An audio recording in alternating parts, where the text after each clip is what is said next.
The Apostle Paul found himself in a perilous situation. He was on a ship bound for Rome, but the journey was fraught with danger. The seas were rough and the weather was unpredictable. He was shipwrecked on the island of Malta. The ship had been battered by the storm, and it finally broke apart on the rocky coast. The journey to Rome was long and difficult. The travelers had faced many hardships, including hunger, thirst, and the constant threat of the sea. Paul and his companions were grateful to be alive. They had endured a harrowing ordeal, but they had made it to shore. They had survived the stormy seas. The waves had been relentless and the wind had howled, but they had held on. Now they faced new challenges on this unfamiliar island. They had no idea what awaited them on Malta. The islanders of Malta were initially kind to the shipwrecked travelers. They welcomed them and offered assistance. They built a fire to warm them from the cold. The travelers were wet and shivering, and the fire was a welcome relief. Paul, ever the servant, joined the islanders in gathering firewood. He wanted to help in any way he could. Little did he know that danger lurked in the underbrush. As he gathered wood, a snake lay hidden, ready to strike. As Paul gathered wood, he was completely unaware of the danger lurking nearby. The forest seemed peaceful, with the rustling leaves and chirping birds creating a serene atmosphere. Suddenly, a venomous snake struck him on the hand, its fangs sinking deep into his flesh. The snake had been hidden among the branches, perfectly camouflaged and waiting for an unsuspecting victim. It bit Paul before he even saw it, the attack swift and unexpected.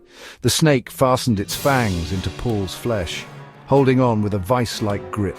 It injected its deadly venom, a potent toxin that could cause severe harm or even death. Paul quickly shook the snake off his hand, his heart racing with fear and adrenaline. He looked down at the wound, the puncture marks already starting to swell and turn red.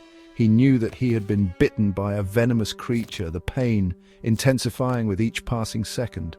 The islanders watched in horror, their faces pale with fear and concern. They knew the snakes on the island were deadly, and they understood the gravity of the situation Paul was in. The islanders believed in a system of divine justice.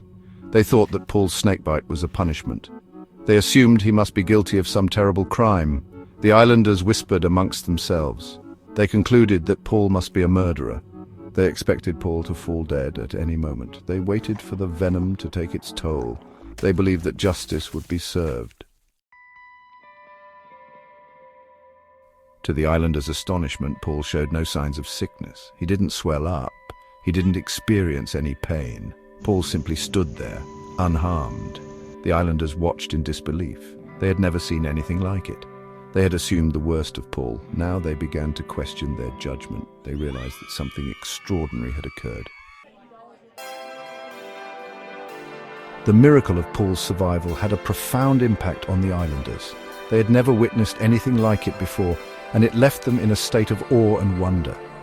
The islanders, who were initially skeptical and cautious, began to see Paul in a new light. They realized that Paul was no ordinary man. His survival from the venomous snake bite was nothing short of miraculous. The islanders, who were familiar with the deadly nature of the snake, knew that Paul should have succumbed to the venom, yet he stood before them unharmed and full of life. They began to see him as a man of God. His words carried weight, and his presence brought a sense of peace and assurance.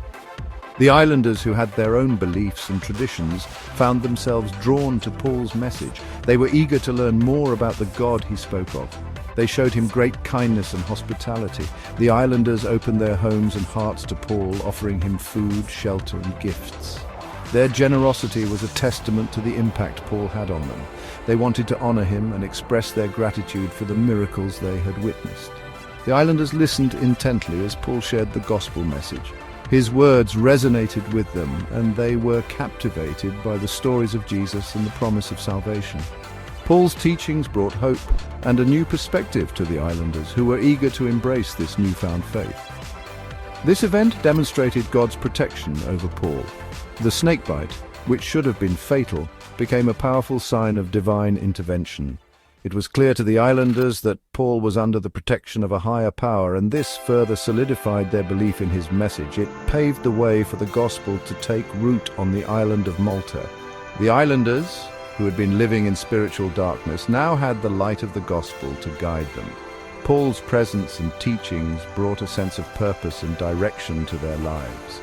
The snakebite intended for harm became a testament to God's power and grace.